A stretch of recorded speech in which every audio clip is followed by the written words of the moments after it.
um, like use references for each face so that he can keep track of the faces that he was drawing because they all look so specific. Like like like he had family or friends or any random pictures that he can get online or from like random photoshops or stuff like that. So anyway, uh let's get to it. I guess we should pull this up there and get it going. Let's share. Hold on. Did I pull that up yet? Do, do, do, do, do, do, do, do, do, do, do. Let's start. Now, I don't have these in any particular order. So we're going to do, I guess, like we did last week, do about 10, do a deep look into some of them. We'll come back and do some more because there's 300. I got 300 pictures here, over 300. So we'll be able to come back and revisit it. But first, we're going to just pass over all of these, all of the artists. Then we're going to do some random art. And because I don't have like every last picture that I have doesn't have names and stuff like that. Some of them is CG art. So yeah, let's get in here. Wow, these are really small, so they might be a little pixelated. Okay, let me get back over here and start this up.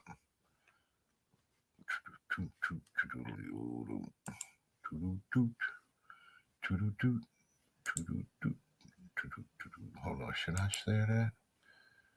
Yeah, let's go with this. Let's go with this right now. And yeah, this is a good painting. I always like this. I like the black because it reminds me of the Bob Ross back in the days when Bob Ross would do the black canvases. He would paint the whole thing in the black, and then he would bring the painting out from this blackness. And so this is why I started my very first painting that I ever tried to do was really in that same type of style. So anyway, yeah, I like this. He has a few like this. We won't get to all of them today, but maybe I should start making I'm not gonna just do them randomly. I'm gonna have like a theme. I'm gonna have a theme. These first are gonna be random, but I'm gonna start plucking out some and putting them into folders so that we can check them out individually and so that I don't lose track. Right now they're in randomly, so otherwise I'll organize the folder so that we can have them in certain groupings. Okay, so yeah, this is Hawk Man and Hawk Woman. Is it Hawk Woman or Hawk Girl? I just got finished watching Justice League 2, so the animated series. I love that stuff. So all of this stuff is great. Most of this is superhero stuff, if I'm not mistaken. I think it has its own superheroes in here in this folder somewhere too, and some of the designs. So yeah, this is very good stuff. I always liked his musculature, and this is what I tell you about women. When you draw women, you can't put all of that heavy definition. You see how he has it? It's very faint. Right here, that's going to be a very bulgy muscle for anybody. So yeah, you would show the definition for that muscle, but you don't really have to. But yeah, if everything else is soft, you got to keep women soft, except for her abdominals. But you don't see the the vertical ones or the horizontal ones. You don't see the horizontal lines that engraved.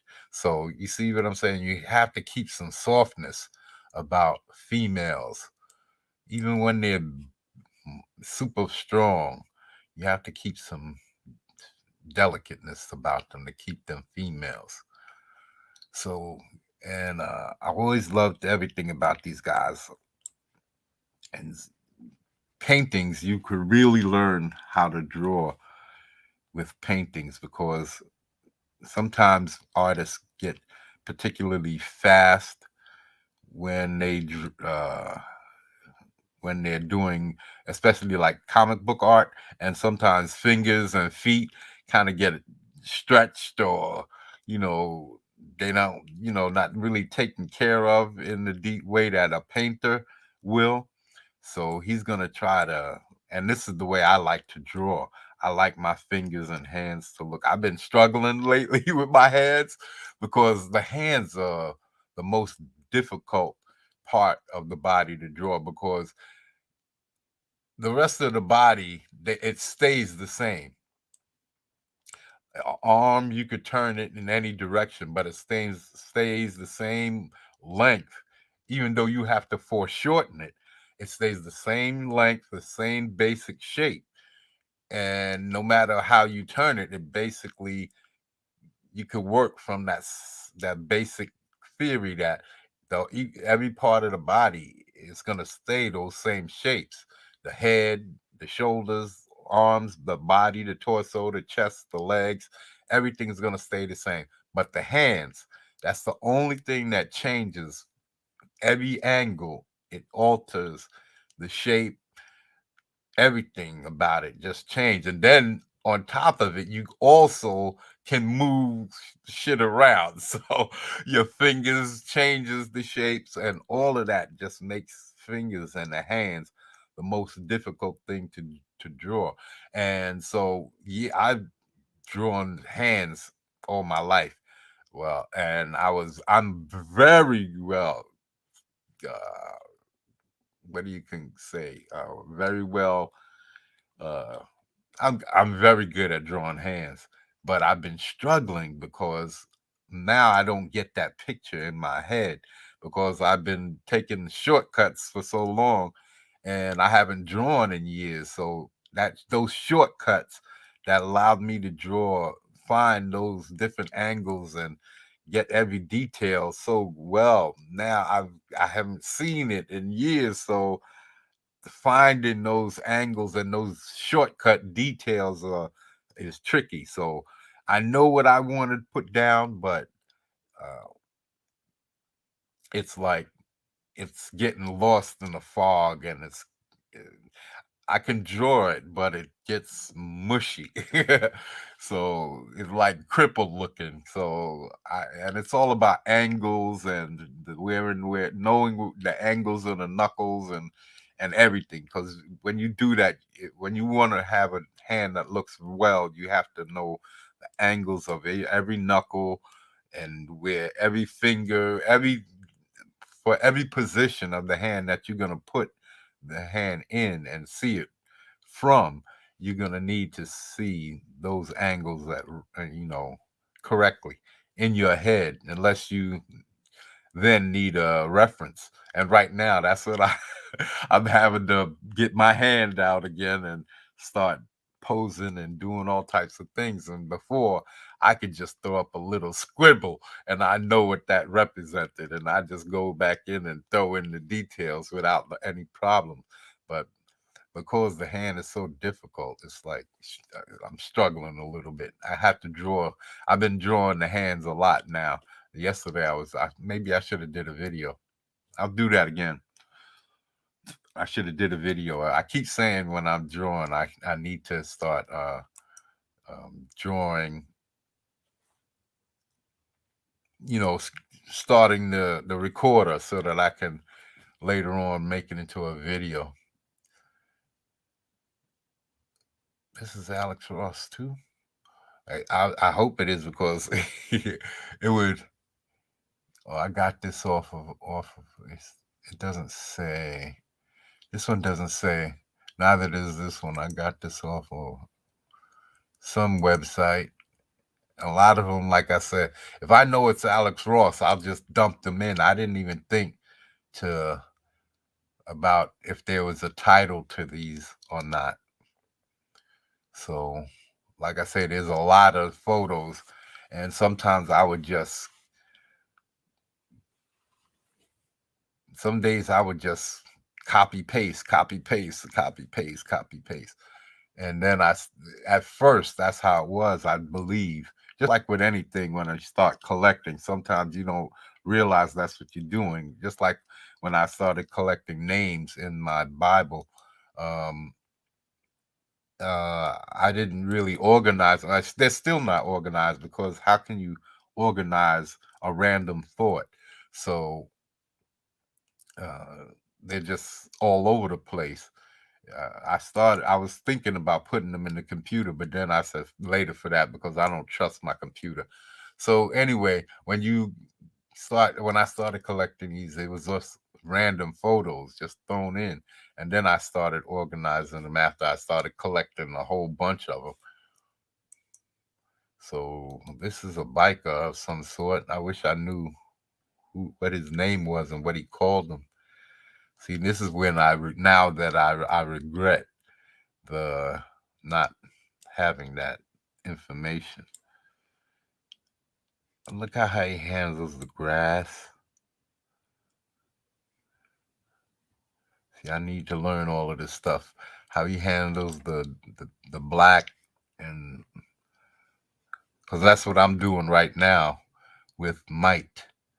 I'm learning all of these, and I have to learn the hard way because I don't have anybody who I can ask. So I have to just get in there and see what I know, do things that I know. Like I know about wrinkles and the high points are where you put your light sources, and the valleys are the darks. So I know these things. It's just there are other details that you like to put. Like look at how he has the white parts in here, the really brilliant parts, and then these half like this. I guess this is direct light, right? So this side would be the color, I guess. This would be the highlights. So this would be the direct light side. This would be all the shaded core dark.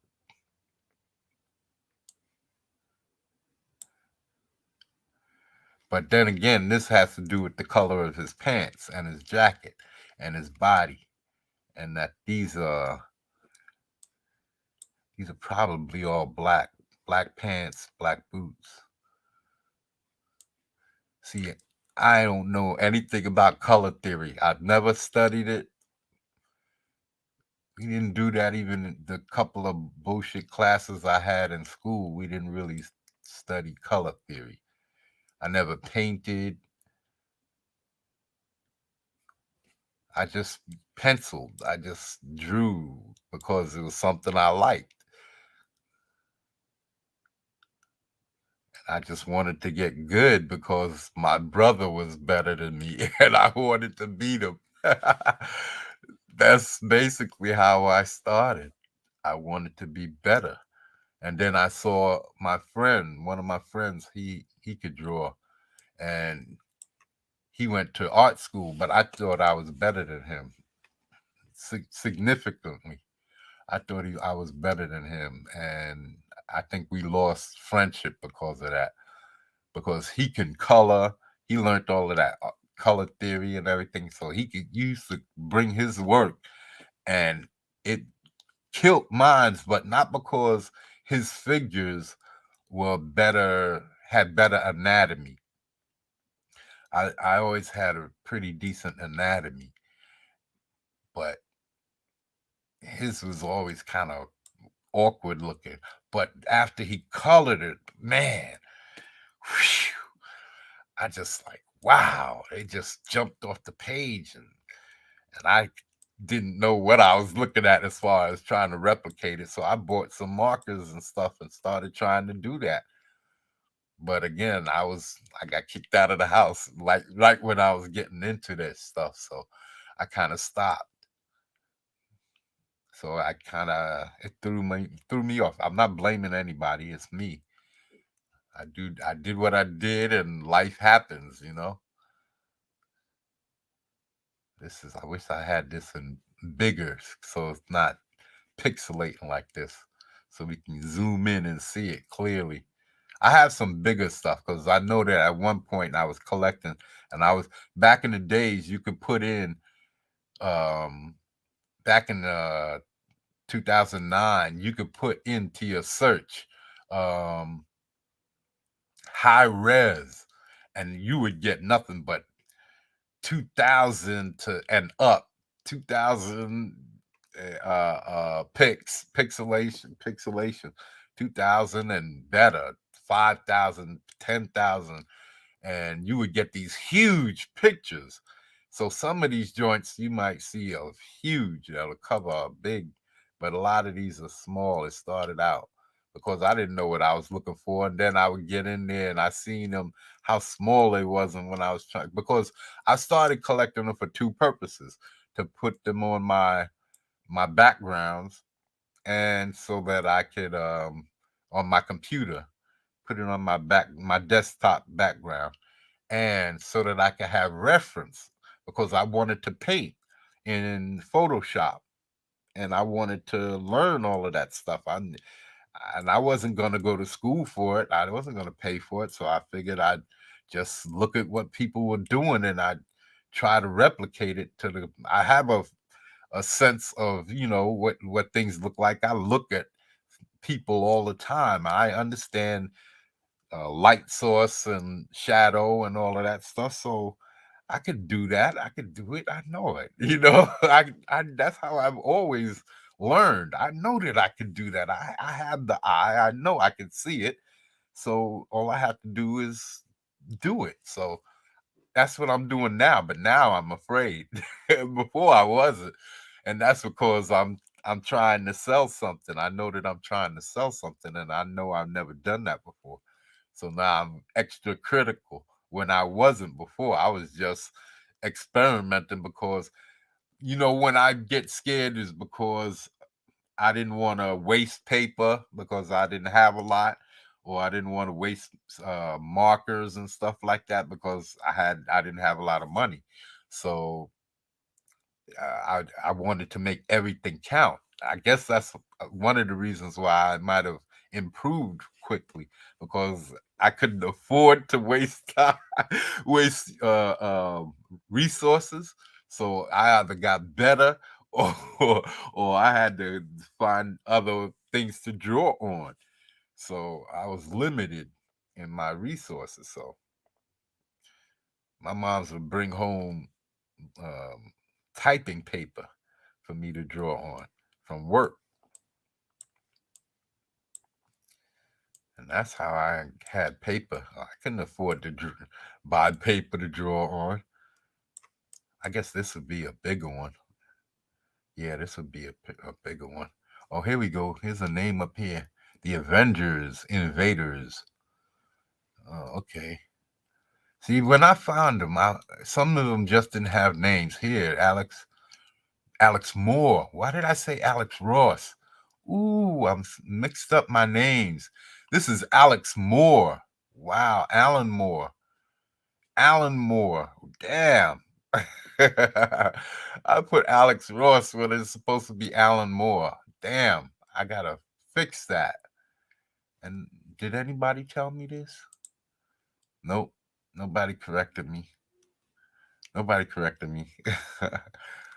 Okay, I gotta fix this. Hold on.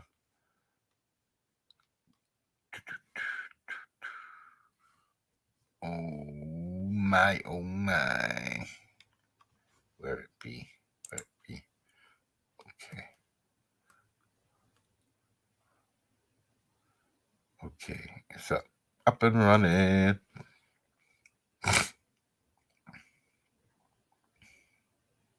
Let me fix that now. Damn, I put that shit up on Twitter and everything. I put that up on Twitter.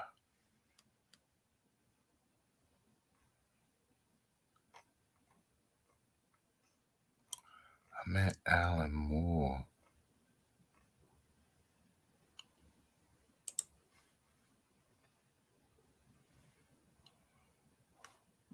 Yes, Alan Moore art.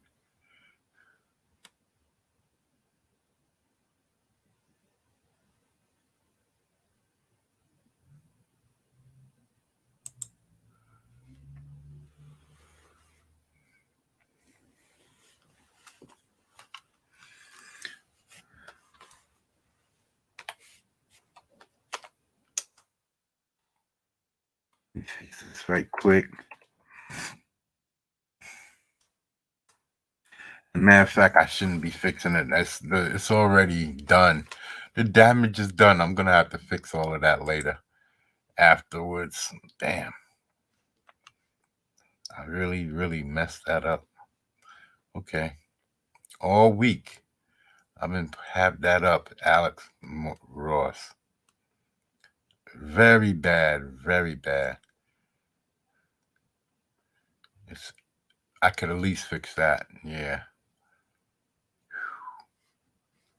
Jeez, jeez, Louise. Here, watch this, people.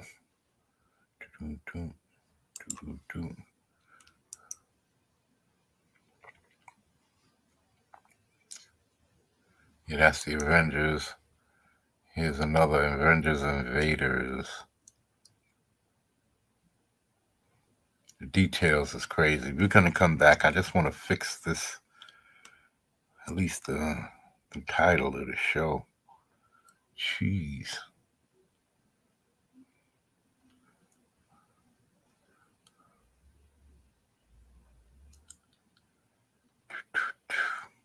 I don't want to leave this. What's his face?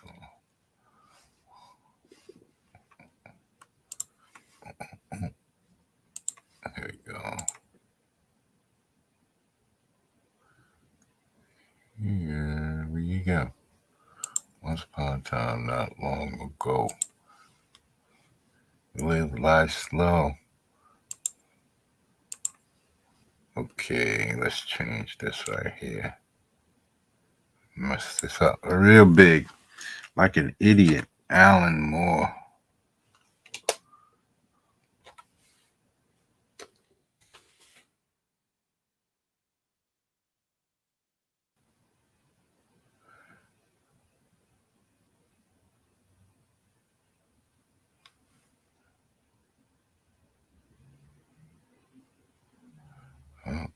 I guess you can't edit it.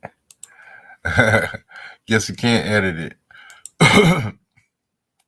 Oh well, that's just the way it is, and that's the way it is. But we can still keep this going. We'll fix it afterwards in post. Can't believe I did that. Two dudes I love to death as far as artists are concerned. I love these two dudes. They're some of my favorite artists ever.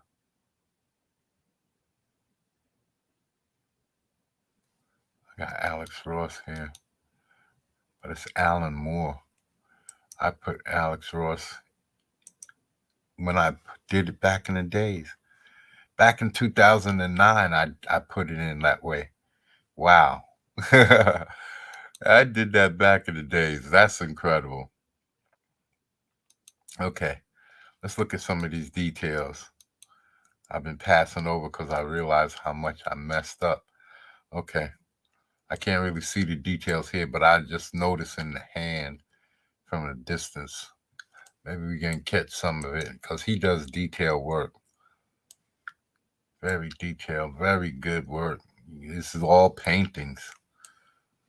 I think he uses acrylics and watercolors and stuff like that. Some oils too. I'm not 100% sure.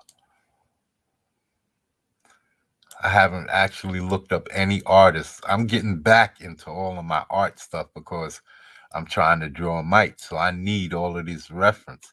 I need to look at all of this stuff and get this stuff driven into my brain because I messed up the face.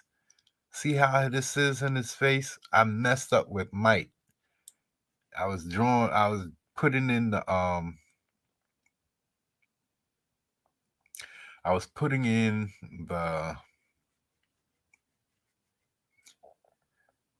I was doing my inking and I was putting in cross hatching and everything. And his face just started swelling up on the right side and it just started looking awkward. And that's because I was putting in these jowls right here. And it just came out wrong. Everything I connected it from the jawline all the way down. And it just part of it came out looking good, and the other part just was like, ugh. And this whole side of his face, the jaw from his jowls right here all the way down to his jaw just came out looking swollen, and it just is horrible.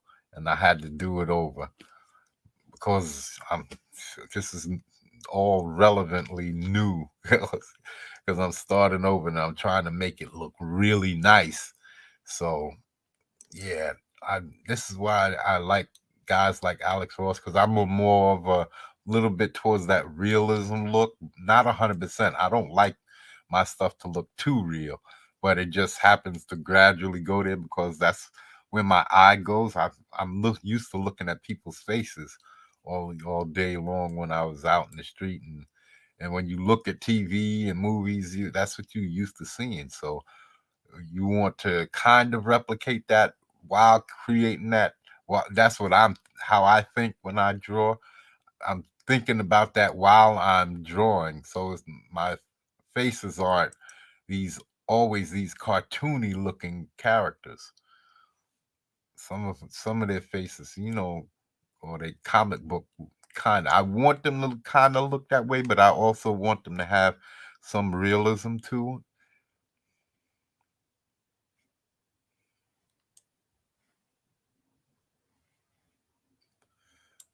Like Alan Moore. Alan Moore. Damn, how can I? Alex Ross. One of my favorite artists growing up. I learned a lot. Learned a lot. But this is Alan Moore. Alan Moore. Damn. I've been saying Alex. Whew. Alan Moore. Look at the Doberman face. Very good.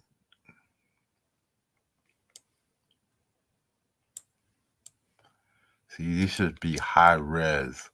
If I had this in high res, wouldn't be. See, I guess this is how you should look at it. But I like looking in and seeing all of the details. It's starting to pixelate.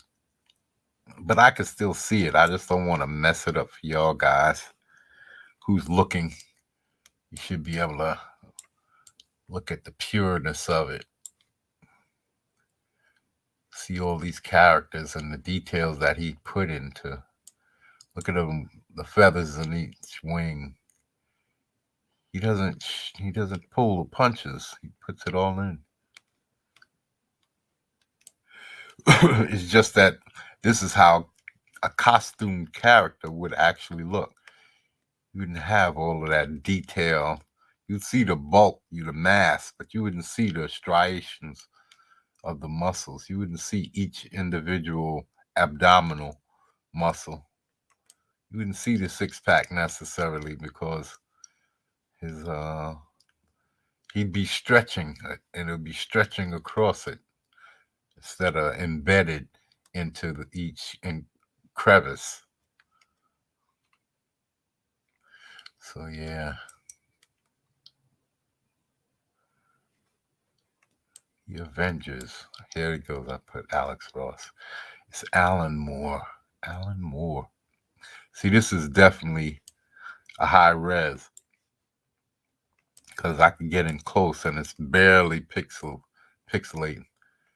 So this one is one of those high res joints. See, this is a hard position to draw hands because the knuckles kind of fan out like that.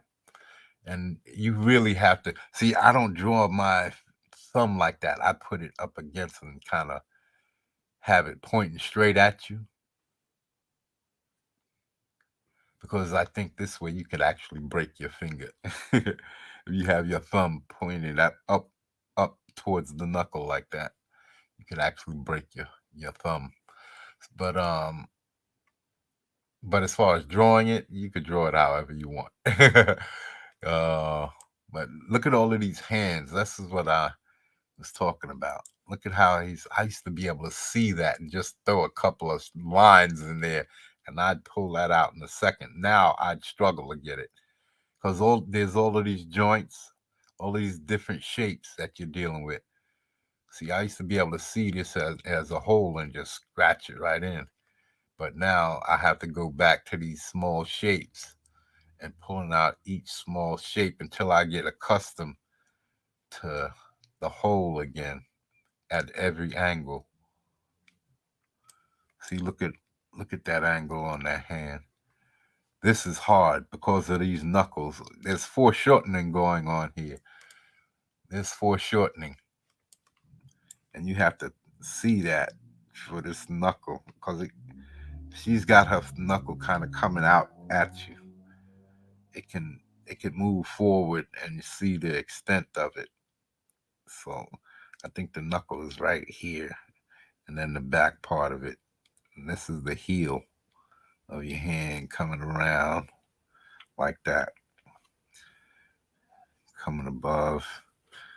Yeah, it gets tricky, man. It gets tricky. There's a lot of little nuances.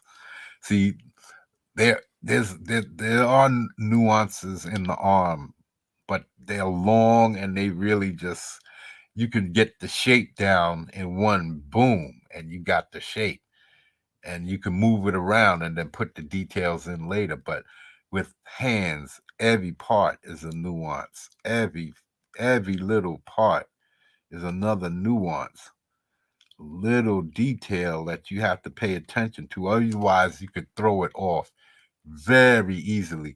Look from the fist from this position to the fist in this position. Here it is again. I tried to draw the fist like this. Now, this is the same as this with the knuckles splayed, fanned out like that, but it's from the front. And just trying to draw the knuckles like that so that it looks like it's sliding away from each other the way that they do. When you're pulling tight and they kind of get that accordion shape or fanned out shape. This can be a hard thing to draw at times. And look at the different hand positions. Every one is a different shapes, different positions, different nuances that you have to pay attention to. Not when you draw on the shoulder. It's basically the similar shapes, and no matter how you turn it, the nuances. Yeah, that as long as you know there's three heads to the shoulder, as long and well, as you rotate it, you just know that one part of the head is gonna hide behind the other. So, but with this, everything changes between the shapes and what's hiding behind what. All of these things alternate. Look at this, the hand from the opposite side and where the thumb disappears. Look at her hand over here. Everything changes. Look at the different shapes every time. So what you do, you have to have your main body of your hand, the palm of your hand, and you get that shape with this knuckle in there from right back here, and then forget the fingers, and then you got to kind of add the fingers later. Look at here. Every time it's a different shape, different nuances, and I had it down at one point. Looking, this one is a fist, but just slightly at rest, just slightly opened. So all of these little details, you don't want to draw everybody with a fist. Everybody can't have fists. So if you draw 5, 6, 7, 10 people, look at here he goes again. This is exactly my point, what I'm saying. See how his fist is so tight that the fingers are kind of sliding away. off to the side like this instead of straight up and down like a box. The square is still there. Boom, boom, boom, boom. It's still there, that rectangular shape. But to have that look of it like really tight, you really squeezing tight. Ugh, you really looking for some action. There's a lot of language in that tightly squeezed fist. And then look at this hand right here in the front. These are see, that's what Alex Ross can show you if you need to learn how to draw hands, because he's a painter, so he's going to be putting in all these details. A lot of artists, they cheat when you see the comic book artists. Some of them cheat. The certain things will get longer, or you cheat, or you could just black it all out. See, in here in a comic book, maybe right here the knuckles would be all blacked out right in here, so you don't have to draw that. But in a painter, he realizes that it's basically a bunch of degrees of shade. It might not really get black. It's because there's a level of shade. Look at here. It's not really black in here. There's a degree of shade all along here. There's no real lines. There's no real lines when you paint, because that's in real life. There's no real lines separating here. It's a value. It's a change in value and hue and contrast. And that's what penciling is all about. But when you then go to comic book art, every value has a line to it. And that's where I'm having trouble, because I'm more of a value of just penciling, So now I have to put in all of these hard values and gradients using lines, and its transition is woo. It's mind-boggling at times, it's because now I have to think on a different level. And like David Finch told me, I went on with David Finch and uh what's Marzullo, Robert Marzullo. It was Robert Marzullo's show, so don't get it wrong. It was Robert Marzullo's show, and he had Dave Finch on, and they was doing a review of people's art, and I showed some old stuff that I had, because I hadn't drawn in years. I was trying to get inspired into that, so I was showing all my old stuff, and man, David Finch liked it. He was smiling and all that. It made me smile, because I'm smiling right now just thinking of it. And so anyway, he said he liked my hands. He's like, one particular one, he's like, I love that hand, and it wasn't even completed, but I could see it. I could just throw a couple of scribbles down, and I could just see the hand from any position at that point. And now I'm struggling.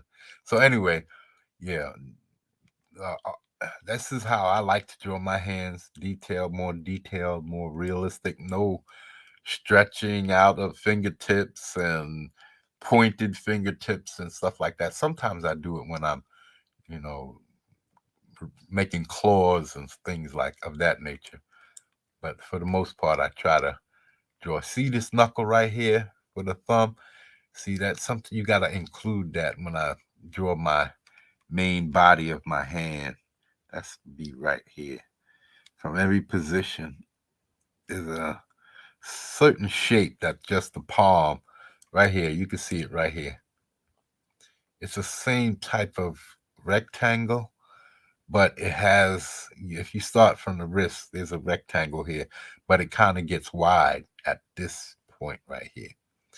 Narrower back here, wider here. And then you add this knuckle right here, and then everything extends from here. And I had it down at one point, and I have it now, but it's from certain angles I struggle.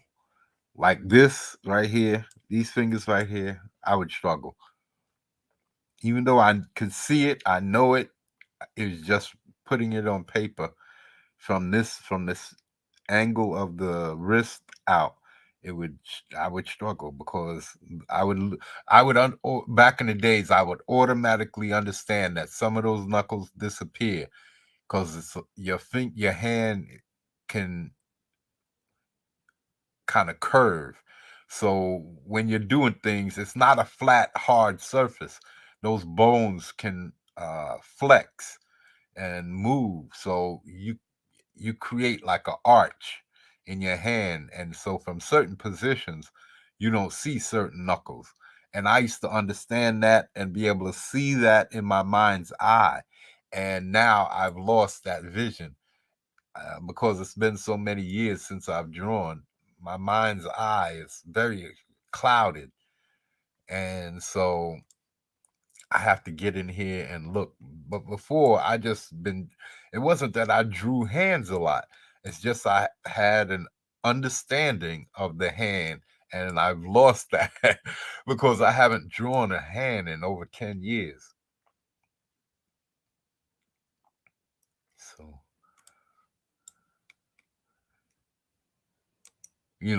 before recent times, before recently. See all of these subtle differences in his Citizen Steel, Alan Moore, Citizen Steel. This is out of that black again, that black background.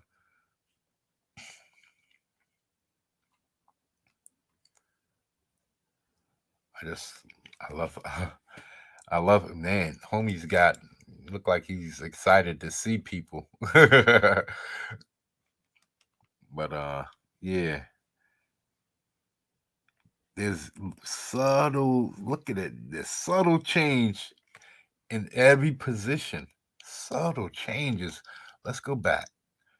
Subtle. No hand is in the same position twice. Look at all of these different hand positions. Look at all of these. Just in these three pictures. Look at these subtle. Look at this. Now look how many times you see it again in this exact position. It's not many. Here's once right here, but not many. This is different. All of these are different. Look at this is palms up. This is with one finger pointing and another finger, the thumbs out, the fingers relaxed, just the pinky and the pinky's neighbor. Because nobody, I don't know what the name of that. I know the middle finger, the index, the thumb, and the pinky. Who knows what that finger is? Isn't that the ring finger? Oh, that's right, the ring finger. Okay. So we got the ring finger, the pinky and the ring right next to each other. I can make some characters about this. That shit is flooding into my brain, right? Just like that. As soon as I start thinking about that shit, that's how I make all of these characters. That's how I have so many names in my Bible. So look at all of these hand positions. And it starts with that triangle, that rectangle shape. See, here's the wrist, one flat surface. Here's one right up to here, the base of the pinky. Here's a cross, and then back down. It's very foreshortened, and even in here, there's a square, and then you add the thumb. But you have to be able to different. You have to see these planes. That's what I used to see. These planes. It was all of these planes that I saw. Like I draw the box. I would draw this rectangle in when I drew a fist automatically, just and then put the fingers in later. Same thing with here. I would draw this and then I draw down across it like this. I would draw the square and draw it out, and then I would pull out this knuckle and then come back across. Everything was really basic, even for a hand like this. It's a basic rectangular shape right here, right here, right here, and then back.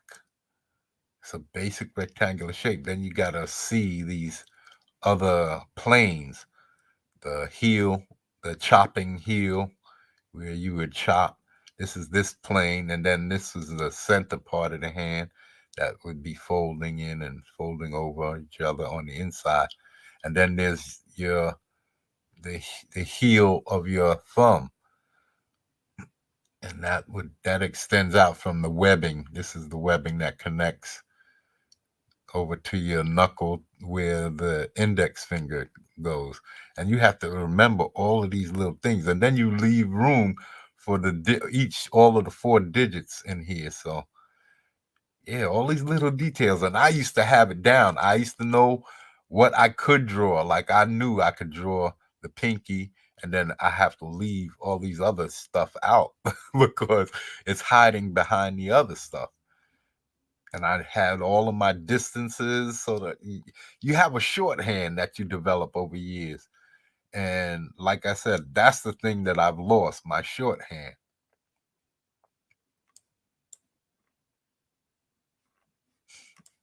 Look at all of these. Start with the same thing, rectangle, rectangle right here. And then right, I used to just draw a line right out, just curve it, because that's all it is. It was a curve.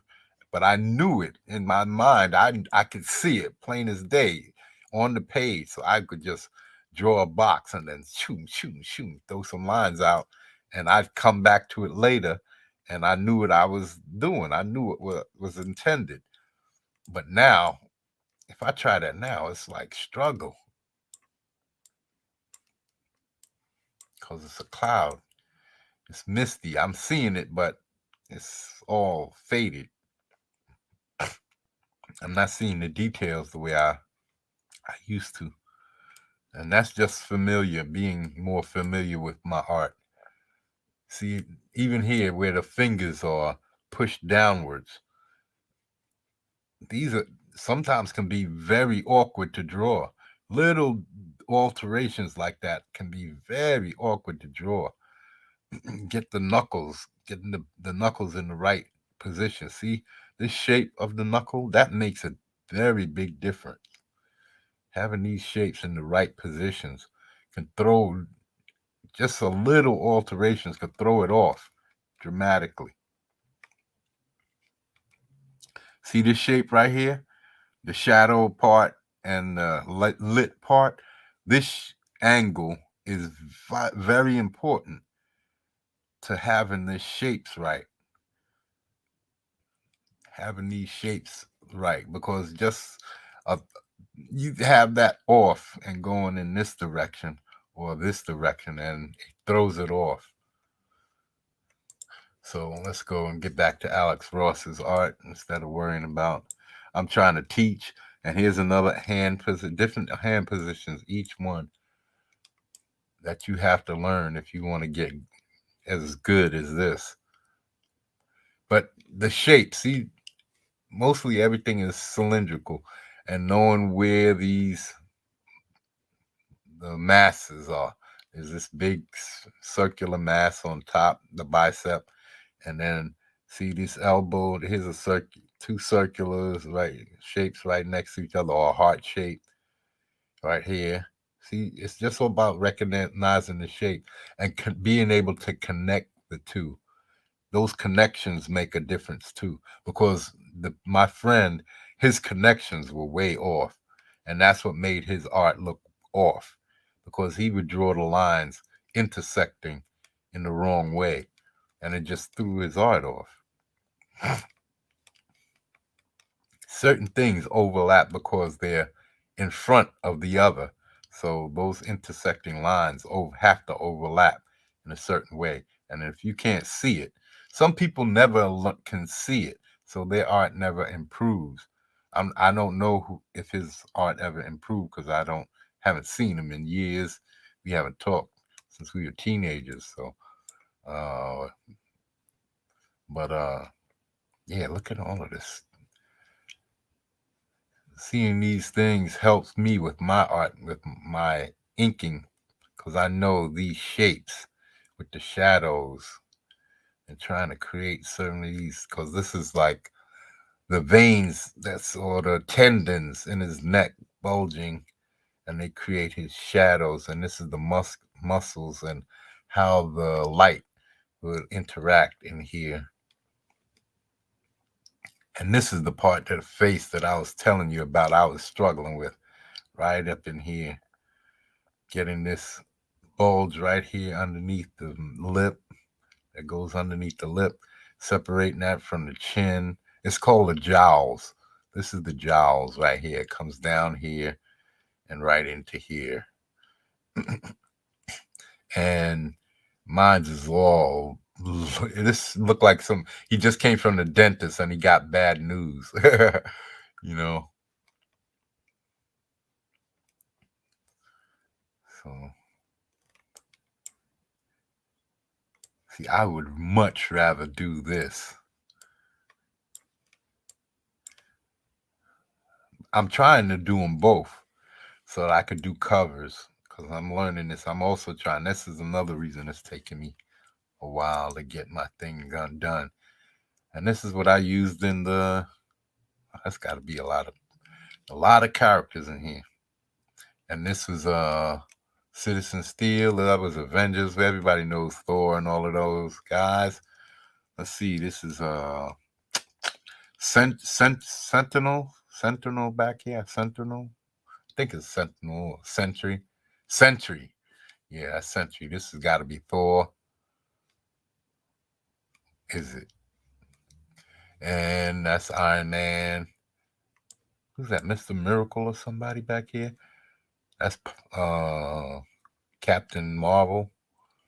I don't know who this dude she got up. I know. Oh, this is Bucky down here. That's got to be Submariner over here. Yeah, I can see the wings on his legs. That's Captain America. So this is a Wasp. Yeah, it's got to be Wasp. Well, who's this dude in the red with the T on his? It looks like a T. Red Tornado. I don't know. Look like uh, Avengers Civil War, right? So yeah, same thing over here. Oh no, this is Wolverine and Wolverine, and I forget who this is. This might be Steel. I think this might be Steel over here. Oh, Power Man.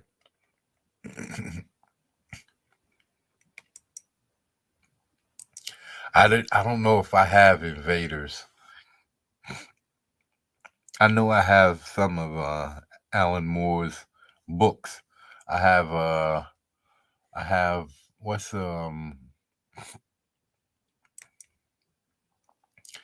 Alan Moore made oh, help me out, people. Is there anybody in my chat? I think I have somebody in my chat.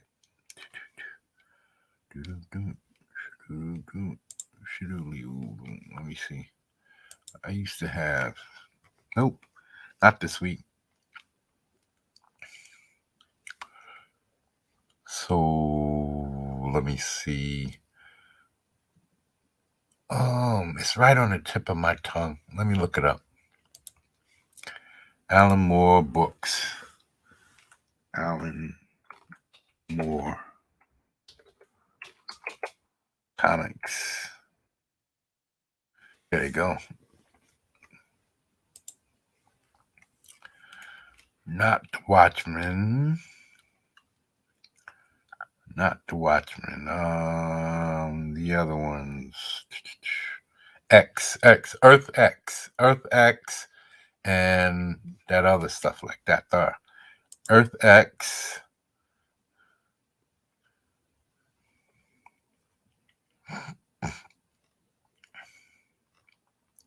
He had Earth X, and a whole series of X books. Let's Alan Moore. Is it Alan Moore? Alan Moore is the writer. Let me see. I might have this all wrong. Hold on. Let's see who Alex Ross is. Alex Ross. Alex Ross. No, that's not him.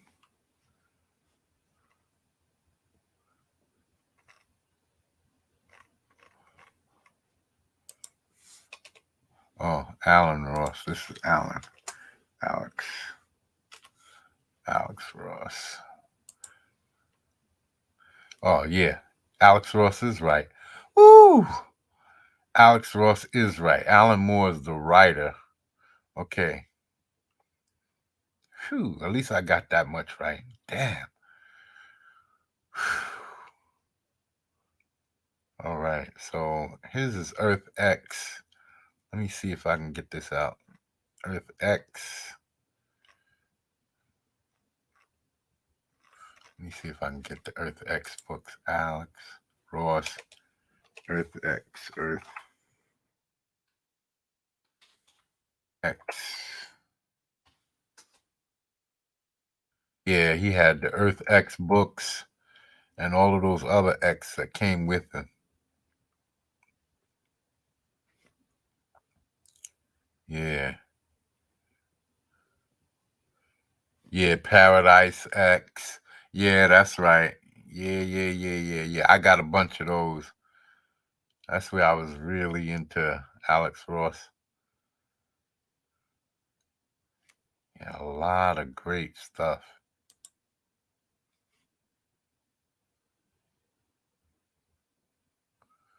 Yeah, a lot of great images in that book, man. A lot of great images in those books. So let's go through these guys right here. I don't know who this dude back here. I don't know who this kid is. Is that dude? Oh, I know who that is. That's like that chemical man. He can like change into different matter and all types of stuff. I saw the cartoon. I saw the cartoon. I don't think I have any comic books because I'm not really a DC guy. I'm more of a Marvel dude, but I like the animated series. I got all of the animated cartoons and stuff like that, and all of the animated movies and things. So I really do like the uh, I like Batman and all of these guys. I love watching the movies these because they definitely outdid the movies compared to Marvel. Marvel just shit the bed. But yeah, Alex Ross. Ooh, I'm glad I got that right. Ooh, I'm glad I got that right. Okay, I'm gonna have to change that back now. Gonna have to change that back. Change that back. I'm gotta change. But we got Green Lantern, Hawkman, right here, Hawk Girl, not her, Plastic Man. I guess this is the elongated man. I don't remember. Like I said, this is that. I think this is that chemical dude. He turned into gas or acid, concrete. He could turn into anything because he's like chemical based or elemental man or something like that. Or periodical chart guy. So yeah, his um, Green Lantern, the Flash. Uh, we have Aquaman. Never did like you. Good drawing, good painting though. Good painting, man. He's got all of these features in the face, man, that you see. This is what I was trying to do. This is what I need to learn right here. This is what I was doing for my guy, but it came out all wrong. I put this hard line here, and then when I was doing these jowl lines, it just got all messed up because I had it wrong. I know the structure of the face, but in doing the inking, it just went haywire. So, yeah, see, he did that hard line straight down here. That's what I did. But then in doing this part, it just went haywire. It just went all kinds of wonky. So I'll learn watching stuff like this. It'll teach me looking at things like that to learn all of these different planes and keep it in my thoughts. So now we have we did elongated and plastic. We did Hawk Girl or Hawk Woman or whatever her hell her name is, Martian Manhunter, and we did Aquaman. So this is Superman, Green Arrow, Batman up front, and Zatanna. This has got to be what's her name? The ass kicking girl, Black Cat. And that'll be elongated man up in the back there. And we have the Red Tornado. We have the Atom, Shazam, and Wonder Woman. Ba-da-ba-ba. See, this is DC Comics. Alan Moore, Alex Ross. See, started a fucking avalanche of a mistake. That's what happens. That's what happens when you get high. That's what happens, man. You lose focus sometimes, or you focus too much. You concentrate too much on the wrong thing, and it makes you think the wrong thing when you're actually thinking the right thing. When the wrong thing was the right thing, and the right thing is the wrong thing, then the wrong thing becomes the right thing on the. Okay. Ooh, this is a nice one too. This is a nice one. Nice. Again, the hands are beautiful. The faces. See, this is a art study of hands and faces because everything else is really uh, subdued as far as the massive muscles and bulging arms, unless he's showing like Martian Manhunter back here. Or Hulk man, look at him. Then you can get in there and see all of that good stuff, right? But as far as checking out most of Alex Ross paintings, his stuff is face studies and hands. That's where you could really learn. Look at all of these different things you could learn, the positions, and I was good at this. I'm good at this. I've drawn this hand in this position before. So I'm pretty good at that. So yeah, faces, the lines of the face, the different planes of the face.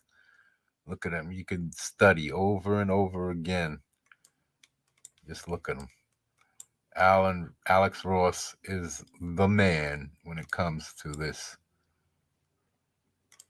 Look at all of the planes of the face. Look at the eyebrows. And this now happens to be what I'm drawing right now. The light is up above, shining down, so I can learn from these drawings right here. I can learn these paintings. These are all paintings.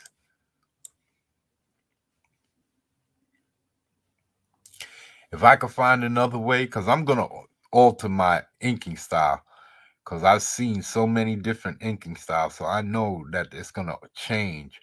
And I'm gonna eventually be doing a different type of inking style where I'm doing the hard outline, and then on the inside is gonna be more like a painting style, so that I could show off my artwork. I've been watching a lot of because I can't watch. I can't sift through all of my comic books right now. I'm just finding the series that I like, and I'm trying to go through those. So, but that's not necessarily the art and coloring and inking style that I want for my book. So all I can do is see how they handle certain things like capes and things like that, folds, and uh, how they intersect their inking lines to create certain effects and things like that. But as far as my more, because I'm a more of a painterly style, I like this look a little bit more than the ink. I love inks because a lot of guys do a lot of different ways, and there's some inking styles that come off really, really nice. And I don't want to mimic that in any way. I want to find my own way. I'm trying to find my own style of doing it. And that's it. I just want to find my own, something that fits me that I can say, yeah, that everybody would see and say, that's monstrositus, or that's Jay DeLille. Yeah, that's his art. So this is a study, 100% face study. Look at Solomon Grundy. I might not know these guys as much. I'm probably not going to know as many guys. Oh, it looks like I know most of them. Yeah, I think I know most of these guys. Yeah. Okay, I know most of them. Do I know that guy? I don't think I know this guy over here. I think I know Giganta, and I don't know this guy in the back here.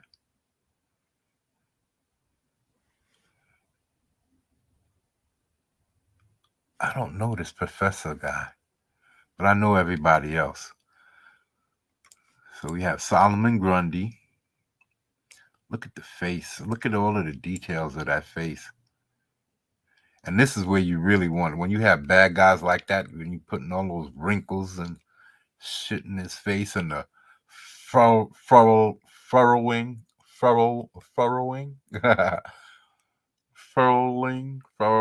of the eyebrows. What do you do? Furrow your eyebrows. When you furrow your eyebrows, you got to put all of that in lines in, all of these bulges and ripples, and yeah, you really could learn some facial details when you do bad guys, because then you could really make them look ugly. You bad guy, good guys, you don't really want to put all of that on their face because you want them to look menacing, but you don't want them to look scary unless they're a type of guy that looks scary. So, but it's a normal for the bad guys. Look at how many. You don't see all of those lines and craziness. Well, like I said, unless his face is intended to look that way. But you don't see all of those crazy lines and stuff in their face. Well, again, this dude is just a particularly exception to the rule. So, but you don't see all those lines in their faces. They look menacing. Look at their furrowed eyebrows. They look menacing, all right, but they don't look scary. Scary. You see? So, but these guys are intended, so you could put all of these lines and details into the face. So now we have Solomon Grundy. This dude back here, I have no idea who he is just from his face, because I can't tell. He doesn't have a messed up half a face, so that can't be Two-Face. And I don't know any dude that looks like that. There's nothing specific about his face that I can tell. He got a mustache, but he doesn't. I know that's Poison Ivy.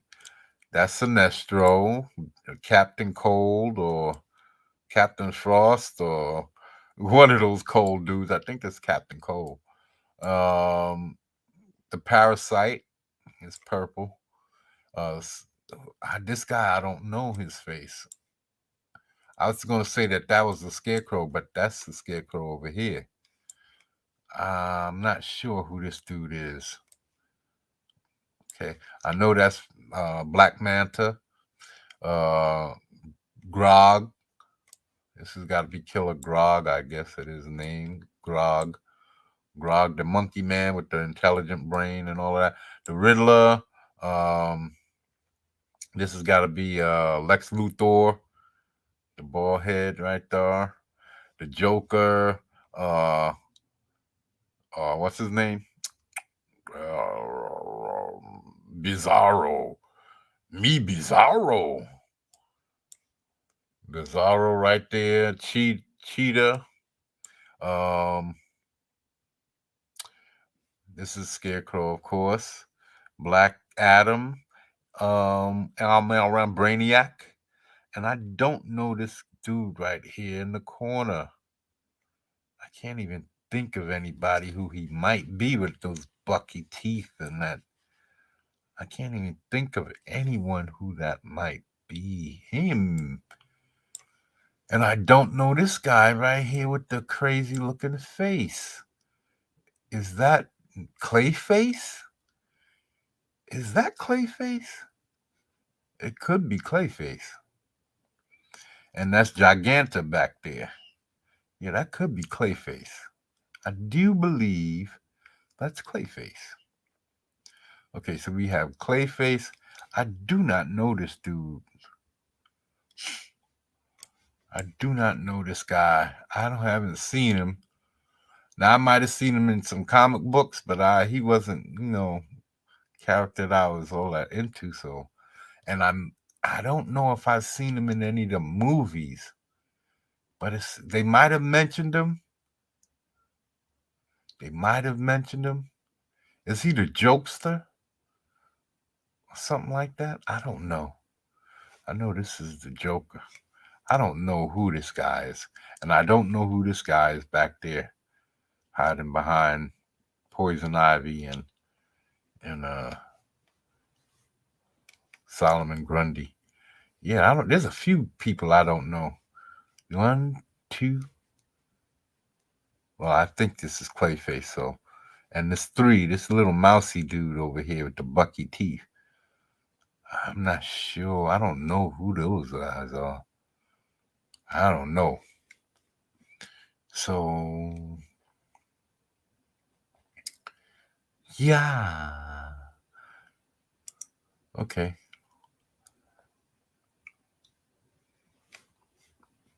Let me see. The history of the DC universe. That's what this is. Alan Ross. Alex Ross. Alex Ross, History of the Universe.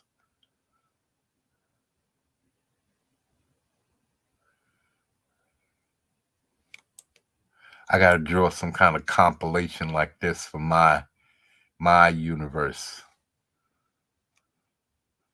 I gotta draw because I got my main superheroes. Well, no, I don't, because my main superheroes really haven't shown up yet. One of them has. Y'all, I told y'all about him. I told y'all about two of my main superheroes. It's gonna be my main superheroes for my universe. Once all of the stories come out. Well, for me, my intent is to bolster these guys. I don't know who's going to become the favorites. You know, people might like them and might not like my favorites. The dudes that I want to put up front. Like last week, I showed a bunch of my characters, and some of the guys that I thought the least of were people that at least one of them, one of the guys I thought the least of in my group, the people in the chat liked, or the guy, there was at least one dude in my chat that he liked. He liked that one of my guys more, and that I have any intentions for, at least at this point in writing the stories. So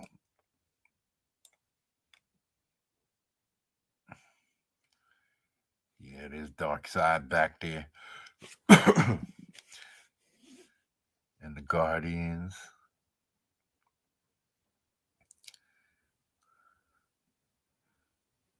Yeah, buddy.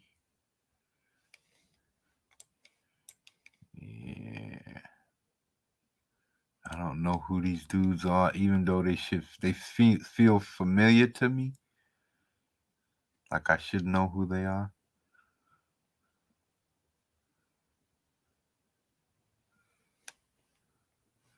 He's a Green Lantern right here. Green Lanterns. I know all of these guys. Dr. Fate, Our Man, Dr. Midnight. I know all of these guys. Martian, Green Manhunter, Aquaman, Green Arrow. Yeah. See, I already got a slew of characters like that. How many they have? One. Who's this? Static Shock, Electro. These got to be good guys. These are all good guys. I don't know who this guy. Might be Static Shock because I know he's drawn differently. 1, 2, 3, 4, 5, 6, 7, 8, 9, 10, 11, 12, 13, 14, 15, 16, 17, 18, 19, 20, 21, 22, 23, 24, 25. See, I already got a whole slew of characters like this. Not to mention, look at, he got a whole nother slew in the background. See, I already got a large universe of characters, bro. And that's what I want to bring to you guys. That's what the Might universe is all about. And all of them have stories. All of my characters have stories.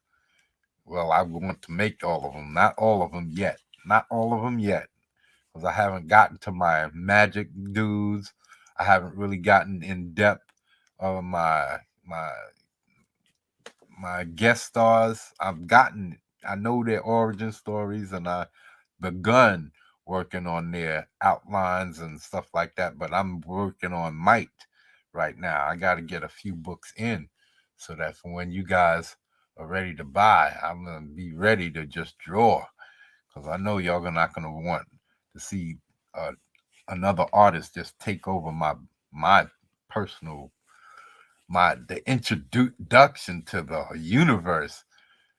Now, whatever happens, see, that's what makes Mike a significant character in my heart.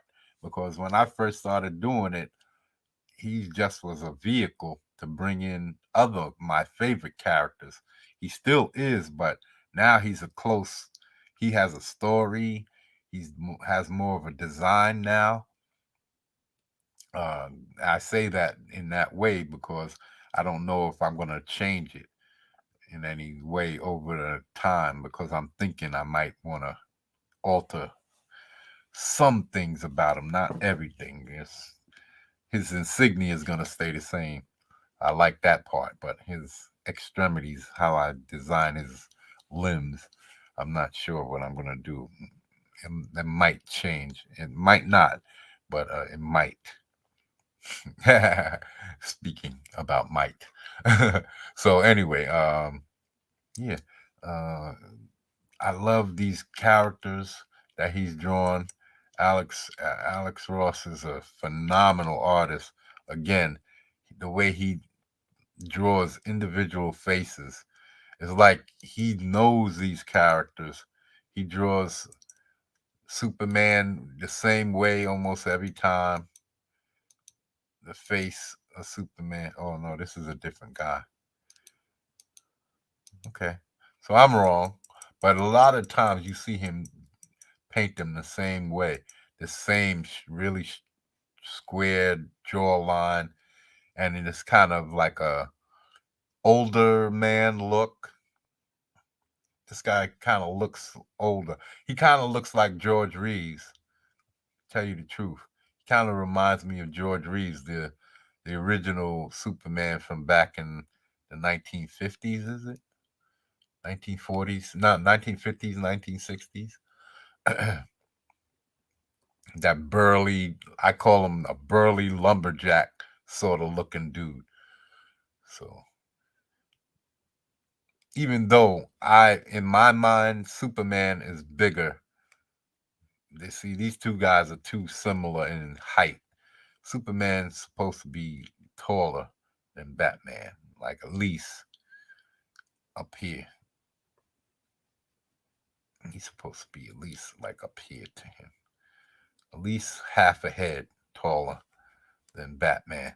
So because to me, that size makes a difference. Because when I see him, when I saw the animated movie, well, it's not a movie. It's 3 cartoons from the Superman animated series called daggone. It was when the Joker went to World's Finest. It was when the Joker went to Metropolis and Batman went, and it was a team up, and the Joker was trying to kill Superman for Lex Luthor and making a deal for billions of dollars and all of that stuff. So really good movie. I bought it separately as a movie. I also have it as a TV in the TV series, but I also bought the movie version of it. So, did I buy it? Yeah, I think I did. So, yeah, I think this is it. Let me start to wrap this up. So yeah, how many we do so far? 1, 2, 3, 4, 5, 6, 7, 8, 9, 10, 11, 12. Oh, that's not bad. That's not bad. Not bad at all. So you don't have the same types of things to get into when you're talking about like Frazetta. But look at this. So look at he puts all the details with the veins. He really gets all those veins in there. All of the wrinkles in the palm of his hand. Striations going down like he's an alcoholic. Striations going down his fingernails. Really puts all of those deep definitions in the muscles, the face. Really gets that popping. And then in the light, you see the clothing. Like I said, I know clothing. I gotta do more practice with it, of course, especially inking. Inking it is a lot more difficult than drawing it.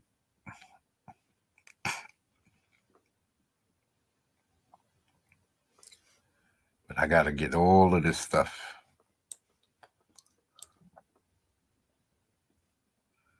Yeah, look at that. All the way down.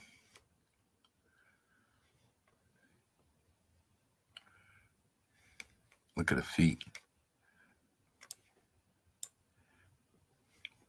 Toes can be funny, but they're not as difficult because they mostly stay in this position. And if you could draw a decent looking foot like this, you got you got it made. If you could draw a shoed foot, it's not that much difficult to draw a foot. Except for if you're making one of these big ass feet where you got to put all of these muscle ripples and vein bulges and all of that stuff like that are. Then, yeah. So,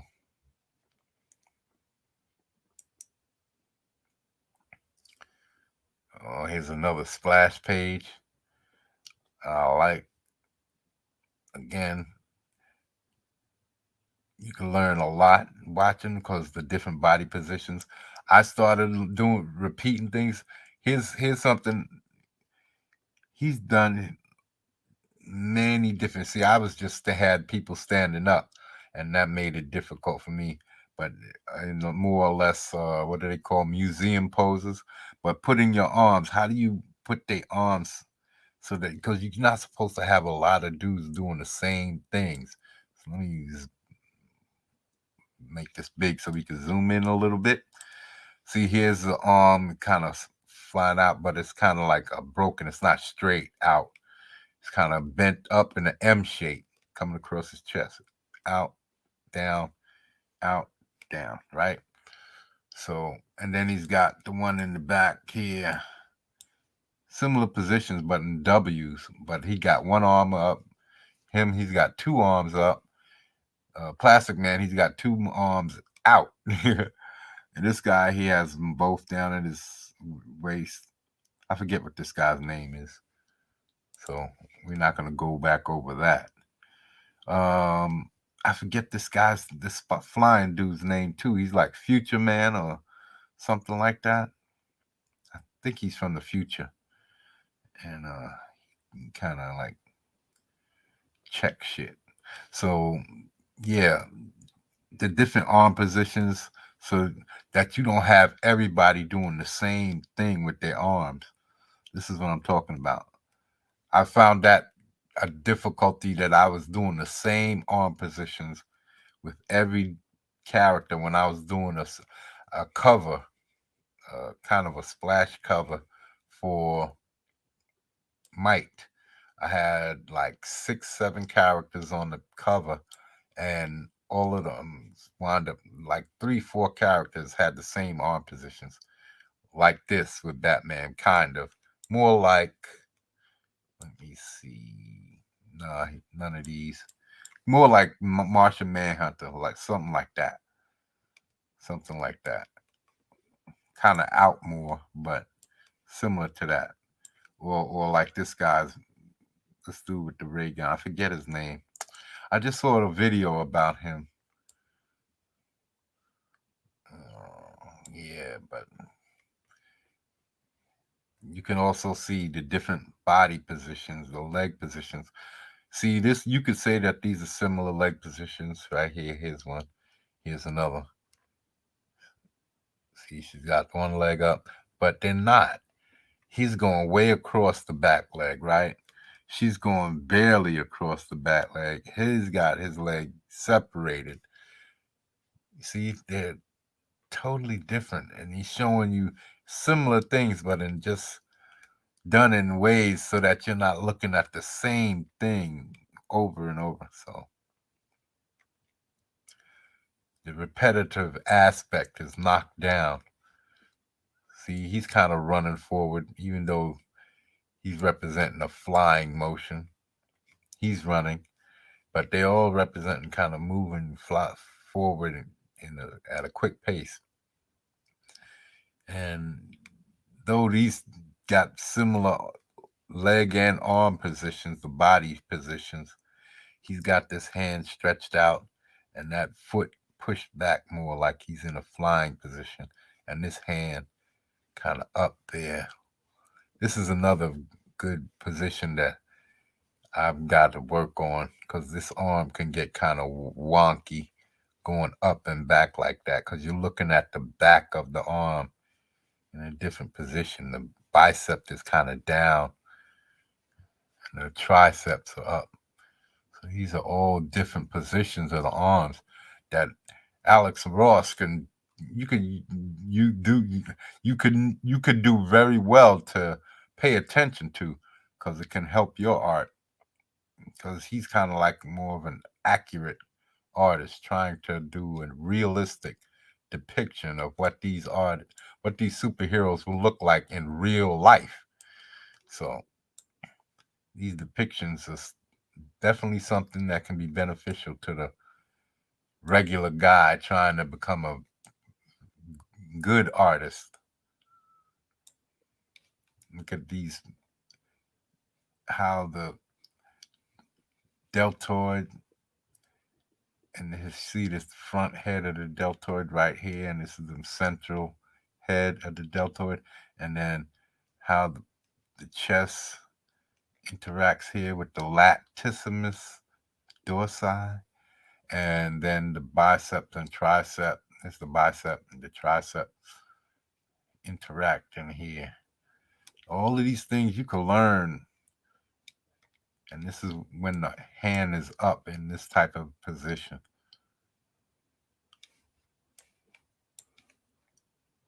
The bicep, because you gotta watch that because the shoulder rotates, the arm rotates in the shoulder. So yeah, so all of these things, look at all of these different positions for the maces kind of leading the way here. Red Tornado.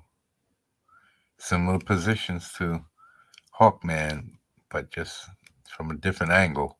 So you get that absolute different feel. And here's the dude that I was talking about. Yeah, that was him. That molecule man or whatever he is, elemental man or something like that. Elemental table man. He could change into anything, a gas, electricity. He could change anything, really, any kind of matter, chemical or, all of that shit, that scientific shit. I forget his name. But I think that's it. Let me finish off with this one. See, here's that square face on Superman. He really tries to keep him kind of looking that similar look. Here's another good. You see the jowls coming down and right into the under part right here underneath this part of the lip. Yeah, all of this you can really learn. This is what I need to do for my guy. I got to rethink my inking right there. I'm gonna go back and with the Alex Ross study. Do a quick Alex Ross study.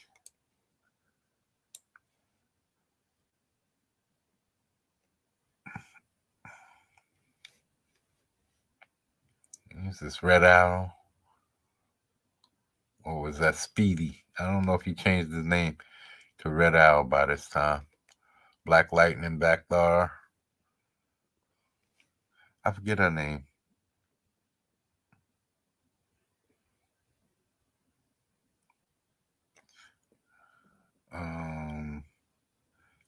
Not Huntress. Is it Huntress? I know she has all those different animal abilities.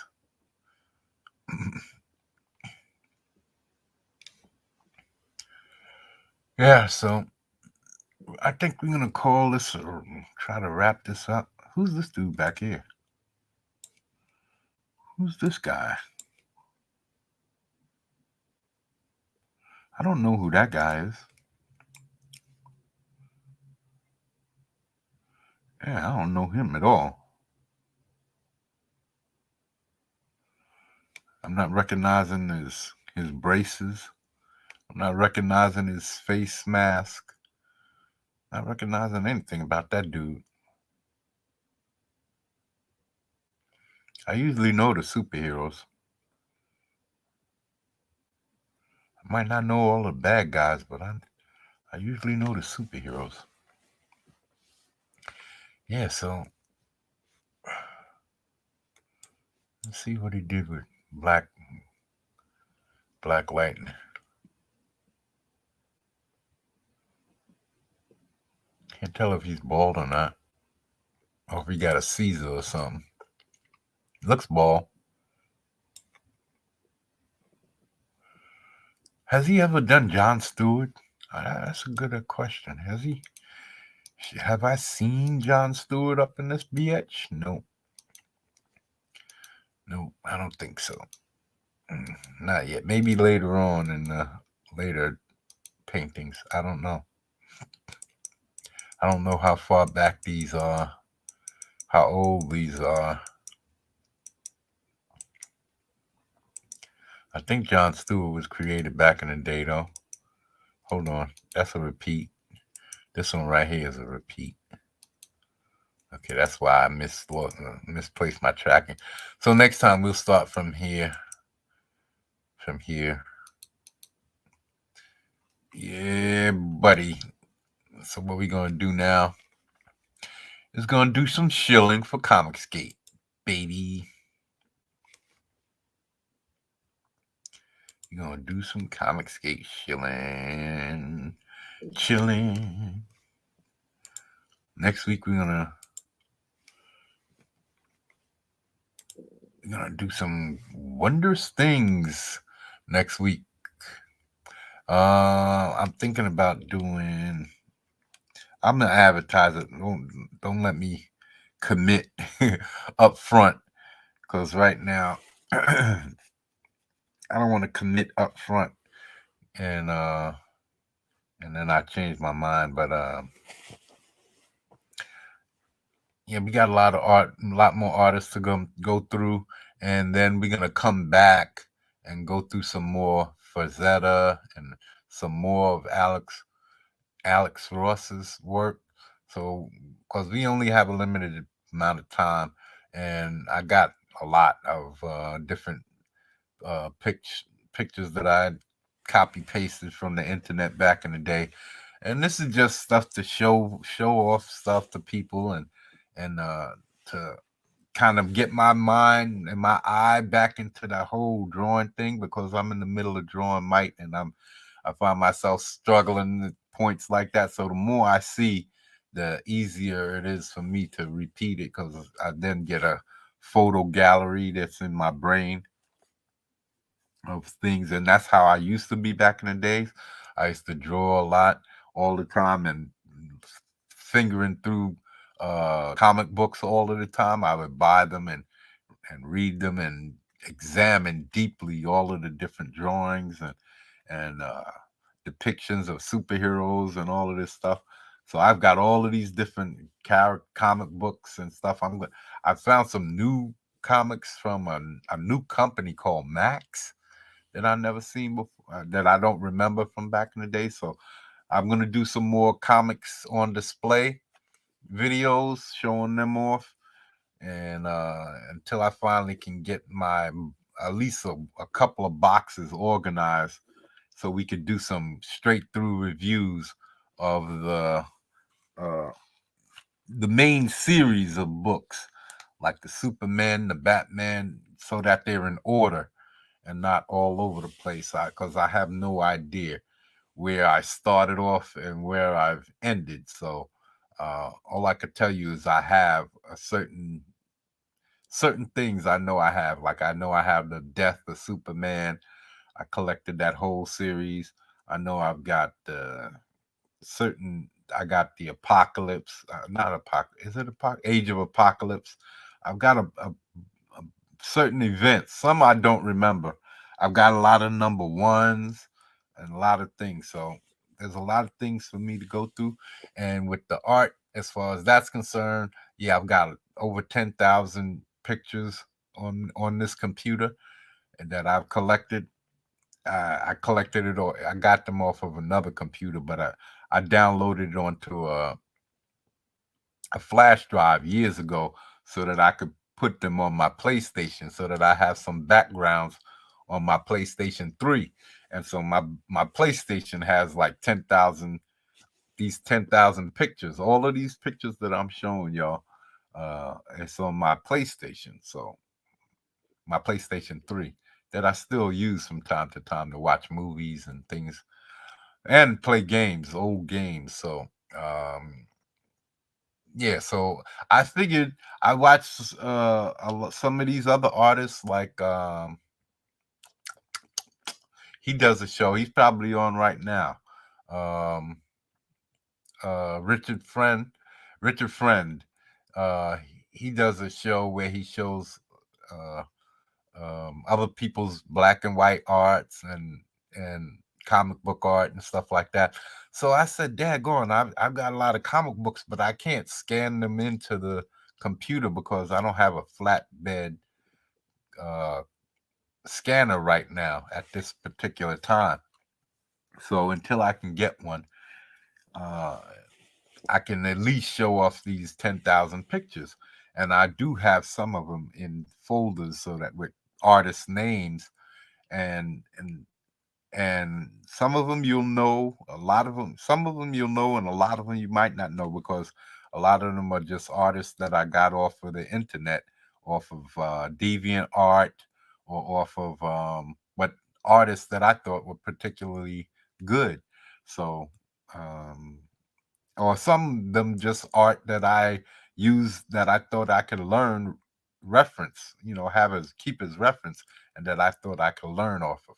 So the best stuff that I could find, I'm gonna be showing to y'all, and just keep coming back every Sunday and letting y'all know that I'm here and I'm bringing out Might, the graphic novel, because that's why I'm here. I'm doing this to build up a channel so that I can have people who are interested in Might and want to see what it's all about, and maybe I can shill to you guys. That's what they say to do in Comicsgate, to build your channel so that you can get out there and show people what you're interested in, what you're trying to accomplish. And I'm trying to accomplish Might, the graphic novel. That's uh that's I showed this guy on here. I don't know if I showed him on here, but let's remove.